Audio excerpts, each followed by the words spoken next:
Hey, what's going on everybody? Today we're talking about how I grew this channel to just over 100 subscribers in just under a month and how you can do the same. All right, so let's talk about growing a YouTube channel and how you can do that effectively. So you see videos all the time about how to grow your YouTube channel to like 1,000 subscribers or to get monetization, that sort of thing, get your 100,000 subscribers as fast as possible. But rarely do you see videos talking about how to just get 100 subscribers or even 50 subscribers, which if you didn't know, is extremely difficult to do. So today I just want to share some tips that help me grow about twice as fast as the average YouTube channel grows from 0 to 100. At the time of this recording, I have 125 subscribers and I have been on YouTube since January the 11th. Today is February 19th. So that kind of gives you an idea about how long it took to reach where I'm at right now. I had about 100 subscribers about a week and a half or 2 weeks ago. All right, I'm not gonna lie to you and say I have some kind of intimate insider knowledge about how to game the system or anything like that.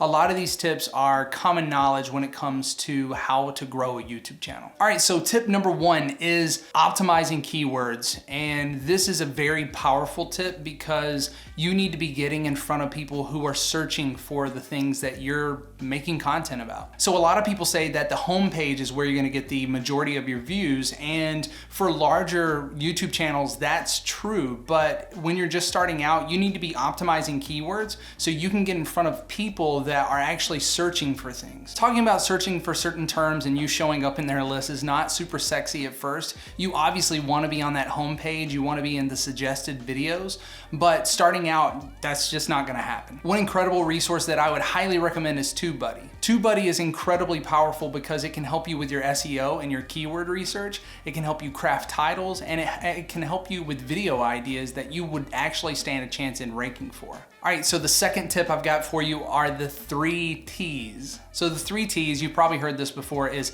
a really good title, a really good thumbnail, and really good tags. So not necessarily in that order, but titles and thumbnails are super important. You want people to actually click and be interested in what you have to offer. If you show up in their homepage or in their search results, you want them to click on your video. So really good keyword-rich titles and really good thumbnails, high-quality thumbnails, are super important, and thumbnails might actually be the most important thing. Going back to really good SEO, tags are super important because you want your video to show up in search results when people are searching for the thing that you're making a video about. All right, the third tip that I have for you is to utilize and actively grow social networks outside of YouTube to funnel traffic to your YouTube channel. So this is probably the biggest reason that I have grown twice as fast as I probably should be growing, and I'm already starting to see a slowdown a little bit, and that's probably a trend that will kind of even out.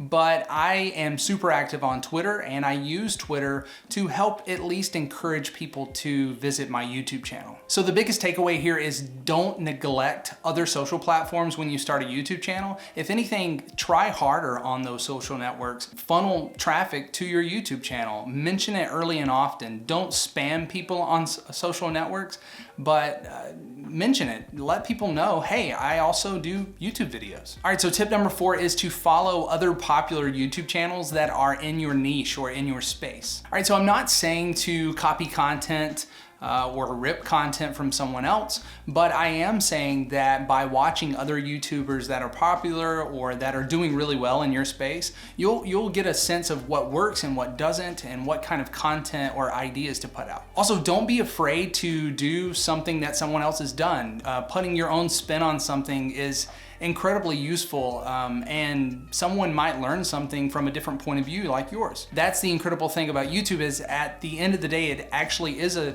search engine. So people want to hear from you and people want to learn from different points of view. There would be no point if one person could make one video on one topic. All right, so tip number 5 is to find a style, your style, and stick to it. Think about the content that you would like to see. You hear this a lot, make videos for yourself. You really need to make videos for your audience, but if you don't have an audience yet, you need to make the kind of content that you would want to see. So fill that content with the quality that you would want to see. You've heard this before, but if you try to reach everyone, inevitably you will reach absolutely no one. So stick with a niche or a style for at least a couple months and give it some consistency, give it some time. This is a really good idea when you're starting out as well, because you're gonna make a lot of bad videos at the start. So this is a good time to try to hone your skills, make those bad videos, get them out of the way. When you're ready to move on or experiment with another style or another kind of content, you'll be ready to do so after that. But at least you put in the hard work in the beginning.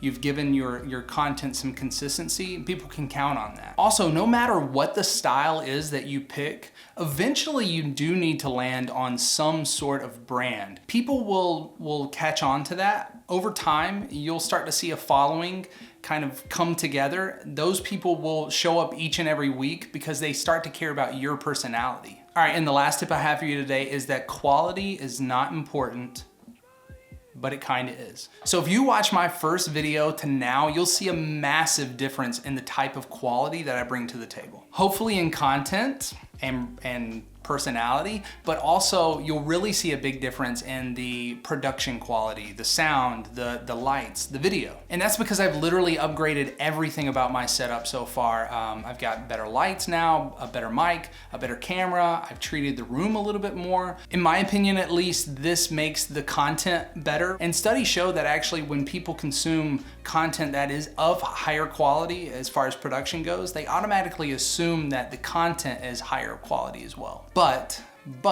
let me stress that it is so not important to upgrade your entire rig. Like, you do not need a nice camera, nice lights, all of that stuff to make really good YouTube videos.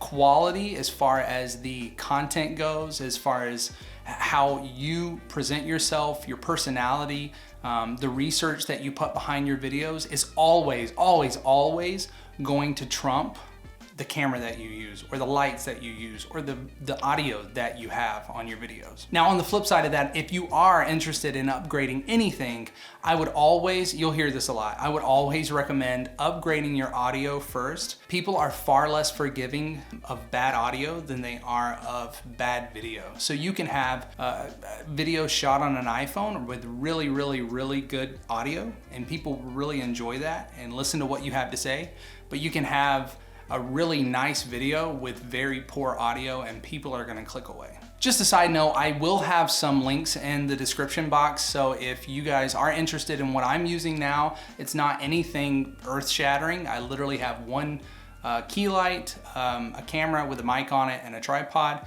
I'll link that stuff down below, so if you're interested in picking some of that up, you can do so. All right, so those are my tips as a humble, small YouTube creator. I know how hard it can be to even get 50 subscribers on this platform. This is probably the hardest platform to grow. It's very rewarding in the long run, but it's so hard to get those first 50, 100 subscribers. So my hope is by showing you these tips today that I can give you some actionable steps to start growing your audience. And if you did find value in this video, it would mean the world to me if you would hit that like button and subscribe so you can get content like this on a weekly basis. All right, question of the day for you guys. If you were to start a YouTube channel from scratch today, what would your channel be about? Let me know down in the comments section. I wanna see what you guys are thinking about. Again, thank you so much for tuning in today. I hope you found value in the video, and I will see you all next time.